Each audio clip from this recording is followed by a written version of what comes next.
كل سنة وانتم طيبين. فترة كلها فرح بالقيامة.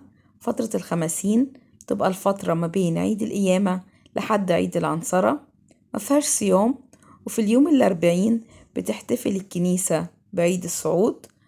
تعالوا نعرف مع بعض معلومة سريعة عن كل حد من أحد الخمسين، ومعلومة مهمة قوي عن حد توما. حد توما طبعا الحد الأول ولا التاني في الخمسين؟ احنا نبتدي الخمسين لحد القيامة، يبقى النهارده الحد التاني. حد اللي فات حد القيامة ده أول حد في الخمسين. وتعلمنا الكنيسة إن زي ما خدنا حدود في الصوم تبتدي تدينا برضو 8 رسائل في 8 حدود، تبتدي من الحد اللي فات وتنتهي بآخر حد حلول الروح القدس. وخلال الحدود ده هي تبتدي نتعرف على حاجات تساعدنا نعرف المسيح، وفي نفس الوقت عن شخصية المسيح. تبتدي تتكلم عن صفات كل حد كده، يدينا صفة من صفات السيد المسيح. طبعا صفاته لا تحصى، لكن يعني يركز على حاجات كده تضيء لينا الطريق عشان نعرف ربنا. الحد اللي فات كان يكلمنا عن حد القيامة، ان السيد المسيح هو القيامة واللي يقيمنا كمان معاه. والحد بتاع النهارده بنسموه حد توما، وفي نفس الوقت الكنيسة تسميه حد الإيمان. أو لو أنت عايز تعرف شخصية ربنا يبقى لازم يبقى عندك إيمان بالمسيح. الحد الجاي أو يسموه كده الحد الثالث، يسموه كده أحد الخبز. وكأن الكنيسة عايزة تقول لنا خدوا بالكم إن لو حابب تشبع، الشبع ما يكونش غير بالمسيح، والخبز هو المسيح نفسه.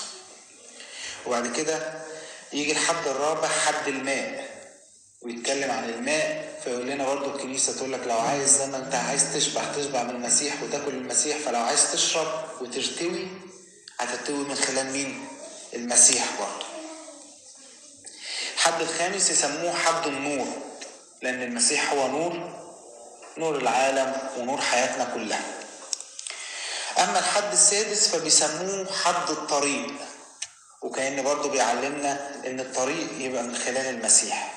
يعني لو عايز توصل للسماء وهدفنا السماء هتمشي الطريق ده لازم يكون هو المسيح، ومن غيره ما تعرفش توصل. ويجي الحد السابع يقول لك كمان خد بالك في الطريق هتبقى محتاج رفيق، صح؟ سموه بيجلايتون، تمام؟ فلازم ده يبقى معاك رفيق. فبرضه لما تحب تمشي الطريق يبقى معاك مين؟ المسيح هو الرفيق بتاعك، احلى رفيق. ويوصل اخر الحد الثامن، واللي بعديه نبتدي الصيام.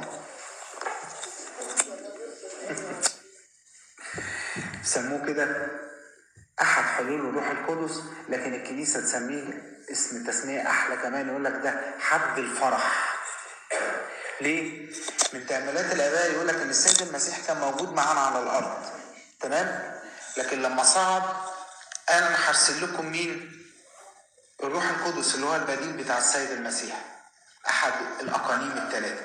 لكن اللي كان الاجمل يقول لك ان السيد المسيح لما كان على الارض كان عايش معانا او عايش وسطينا، لكن لما حل الروح القدس ما بقاش عايش معانا، ده بقى عايش جوانا.